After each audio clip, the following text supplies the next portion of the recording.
By election में आपने कहा था कि शहबाज शरीफ साहब ने अवाम में जाना हमारा मुश्किल कर दिया। गलती का मैं इतराफ़ क्यों करूं? कोई गलती की हो तो इतराफ़ करें। बिलावल साहब अभी अदालतों के चक्कर नहीं लगा, नहीं तो इनको पता चलता लाडला होता क्या। मियां नवाज शरीफ को कोई डिक्टेशन नहीं देता, चोर चोर ही है। आप मुजरिम को गेट नंबर 1 से इजाजत नहीं दे सकती। पाकिस्तान की हिस्ट्री में पहली मरतबा हुआ हमने आपको हरा दिया। उसको कहते दांधली। राना साहब ने 20 बंदे मरवाए थे, ये सियासी इल्जाम। राना सनाउल्लाह के चक्कर से निकाल कर ना मुल्क की बात नहीं सर। अस्सलाम वालेकुम नाजरीन, इस वक्त हमारे साथ मौजूद हैं पाकिस्तान मुस्लिम लीग नून के इंतहाई अहम रहनुमा और मियां मोहम्मद नवाज शरीफ के बड़े बाएतमाद साथी, बड़ी दबंग शख्सियत और बड़ा दबंग मौक़िफ़ रखते हैं फैसलाबाद से, और फैसलाबाद कई हवालों से मशहूर शहर है। आबिद शेर अली साहब मौजूद है। अस्सलाम वालेकुम आबिद शेर अली साहब, कैसे आप? खैरियत से? अल्लाह का शुक्र। कैसे चल रहे हैं सर इंतखाबी माहौल, टिकटों की तकसीम, कितना दबाव, कितना प्रेशर है? देखिए जी, हमारा पार्लियामेंट्री बोर्ड बना है, उसके नीचे कोऑर्डिनेटर्स, डिविजनल कोऑर्डिनेटर्स हैं, उसके बाद डिस्ट्रिक्ट कोऑर्डिनेटर्स मुकर्रर किए हैं ताकि 4-5 जगह से वो डॉक्यूमेंट थ्रू होना है। तो फिर हतमी उसकी जो राय होगी वो पार्लियामेंट्री बोर्ड की होगी, और जो हमारे सुप्रीम कमांडर हैं नवाज शरीफ साहब, उनकी मुशावरत के साथ ये टिकटों का मरहला मुकम्मल होगा। तो यही मामला हैं जिसकी वजह से अभी मुस्लिम लीग नून की लीडरशिप जलसे और जुलूस नहीं कर पा रही। एक तरफ दूसरे तीसरे दिन अदालत ने बुलवाया होता है तो नवाज शरीफ साहब अदालतों में जाते हैं, दूसरी तरफ फिर पार्टी की टिकटों की तकसीम का मामला है। तो फिर उसके बाद जो महीना 1.5 महीना इंशाल्लाह इलेक्शन के लिए मिलेगा तो नवाज शरीफ साहब पूरे पाकिस्तान में जाएंगे इंशाल्लाह। सर, इतनी जद्दोजहद के बाद मियाँ साहब जेलों में रहे, एग्जाइल में रहे, फिर इलाज के लिए उन्हें भेजा गया, वापस नहीं आए टाइम पे, वो एक अलग बात है।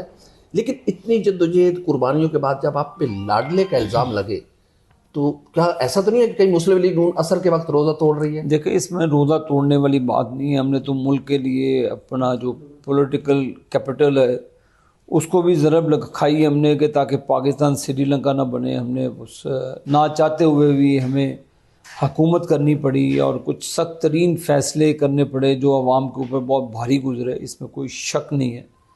हमें पाकिस्तान की आवाम का दिल से दर्द रखते हैं क्योंकि हम भी उन्हीं में से हैं, और ज़ाहिर है उन्हीं के पास वोट के लिए जाना है वापस। तो ये नहीं हम उन चीज़ों को फेस कर रहे हैं वहाँ पे पब्लिकली। लेकिन जहाँ तक आप लाडले की बात करते हैं, अब इतने बंदों ने कुर्बानियाँ दी हों, वो एक पॉलिटिकल स्ट्रगल कर रहे हों, अपने केसेस को फेस कर रहे हों, बिलावल साहब अभी अदालतों के चक्कर नहीं लगाते, नहीं तो इनको पता चलता लाडला होता क्या। ये इनके ज़ाहिर है भुट्टो फैमिली की बड़ी कुर्बानियाँ हैं। जुल्फ़िकार अली भुट्टो की फांसी से लेकर उनकी पूरे ख़ानदान इसी ट्रामा से गुज़रे हैं। उनके भाई बहन भी जो अमवात हुई हैं वो काबिल अफसोस हैं। तो मोहतरमा अच्छी शख्सियत की मालिक थी, उनके आखिरी अयाम में नवाज शरीफ साहब के साथ बड़ी अच्छी अंडरस्टैंडिंग थी कि मुल्क को आगे लेकर जाना है। बड़ा अल्लाह ने जितनी उनकी ज़िंदगी लिखी थी, तो मैं समझता हूँ कि बिलावल साहब को, बेनज़ीर साहिबा की लेगेसी को कैरी करना चाहिए, मिसाक जमहूरियत, और जो चार्टर ऑफ डेमोक्रेसी है उसको प्रमोट करना चाहिए, ना कि वो महाज खड़ा करके, बल्कि अपनी कारकर्दगी बताए ना लोगों। मियां साहब तो चार्टर ऑफ डेमोक्रेसी की खुद खिलाफ वर्जी की और काला कोट पहन के यूसुफ रज़ा गिलानी साहब के खिलाफ सुप्रीम कोर्ट चले गए थे। वो एक वो मामला हुआ जिसके ऊपर वो गए और उसके ऊपर मियां साहब ने गुफ्तगू भी फरमाई। तो ये पॉलिटिक्स में होता है, इसमें कोई ऐसी चीज़ नहीं है। यूसुफ रज़ा गिलानी साहब भी बड़ी बात है। यूसुफ रज़ा गिलानी साहब वज़ीर आज़म थे, 18 घंटे की लोड शेडिंग थी। शहबाज शरीफ साहब मीनार पाकिस्तान में अपनी कैबिनेट का इजलास करते रहे, अब तंदो तेज़ गुफ्तगू भी होती रही।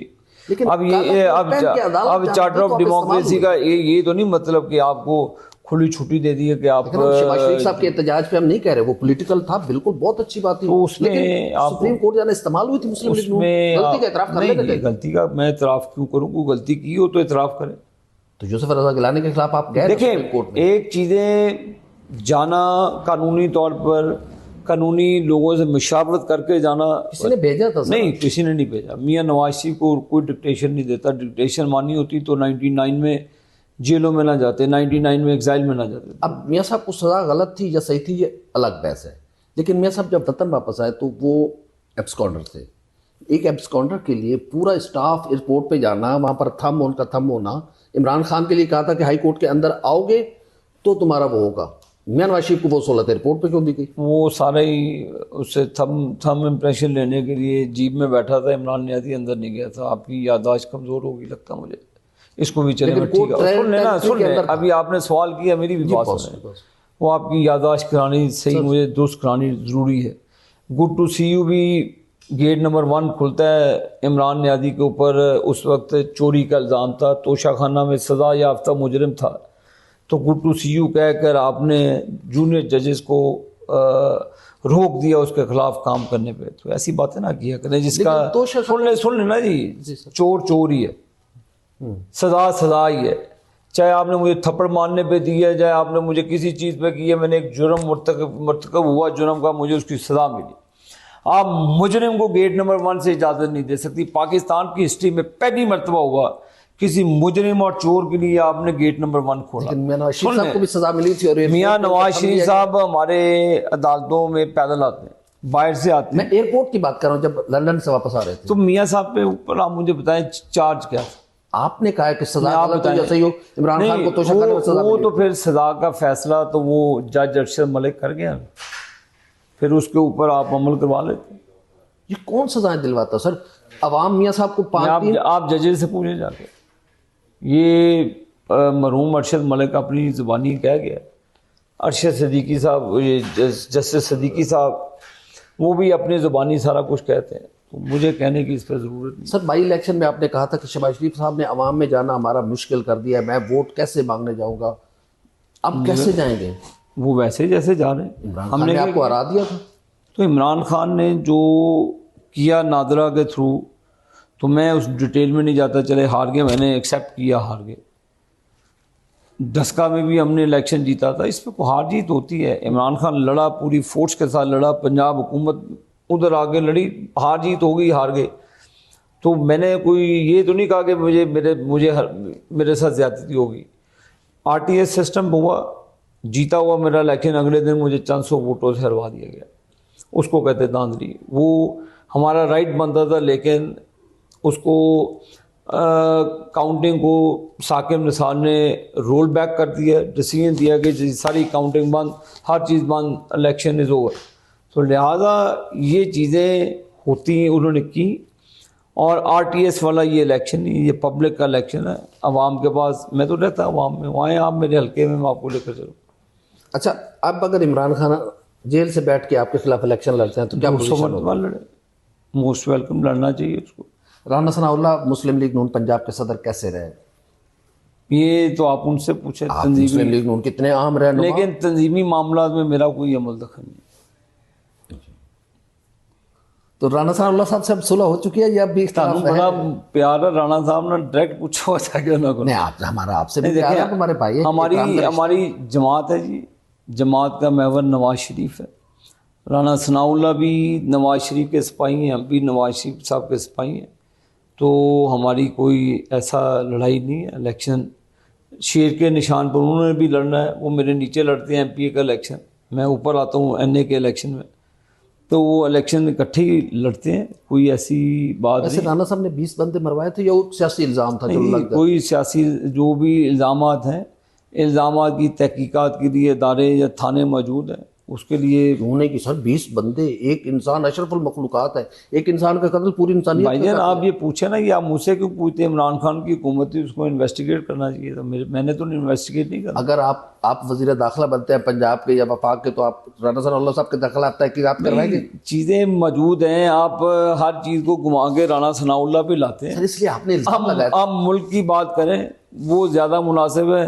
सियासत को राना सनाउल्लाह के चक्कर से निकाल के ना मुल्क की बात नहीं सर, देखे ना 20 बंदों के इल्ज़ाम, आपने जब इल्ज़ाम ना लगाया ना तो किसी और ने लगाया, आपसे ना पूछता। जो भी इल्ज़ाम, इसकी तहकीकात करें जाके, प्लेटफॉर्म मौजूद है, आप उसकी तहकीकात होनी चाहिए तहकीकात। आप करें ना जी, इमरान खान भी इल्जाम मौजूद आपने था। लगाया तो सर मैं तो कैसे करूं? मैंने इल्ज़ाम लगा दिया, अब तहकीकात कर ले, मैं मुझे क्यों कह रहे हैं? अगर आपको मौका मिला तो कराएंगे? यार मुझे मौका मिले ना मिले, आपकी चीज़ें मौजूद हैं, आप उसकी इन्वेस्टिगेशन करें तो वो ज़्यादा मुनासिब है। इसको मैंने शहबाज साहब 16 महीने रहे, उन्होंने गफलत की नहीं कराई। राणा साहब खुद ये वजीर नीचे दाखिला, परवेज लाई था, उससे पूछ लो जाके। हमजा साहब भी बने थे 1.5 नहीं महीने के परवेज, लिए। अभी आप परवेज लाई से पूछ लें जाके वो कि उसने तहकीकात कराई कि नहीं कराई। बहुत शुक्रिया आबिद शेर अली साहब, हमारी कोई बात बुरी नहीं लगी है तो नहीं, माजरत। कोई बुरी नहीं, अच्छी बात है, मुझे मैंने एंजॉय किया आपसे गपशप। थैंक यू, बहुत शुक्रिया जी। आबिद शेर अली साहब बड़ी खुली खुली गुफ्तगू हमसे कर रहे थे और उम्मीद है कि आपको आबिद शेर अली साहब का ये दबंग मौक़िफ़, उन्होंने बड़े खुश असलूबी के साथ हर बात का मुस्कुरा के जवाब दिया और मेरे ख्याल में यही अच्छी बात है। बुर्दबारी होनी चाहिए, बर्दाश्त होनी चाहिए। क्वेश्चन मेरा हक था, जवाब उनका हक था, मैंने उनके जवाब को एक्सेप्ट किया। बहुत शुक्रिया। अल्लाह हाफ़िज़।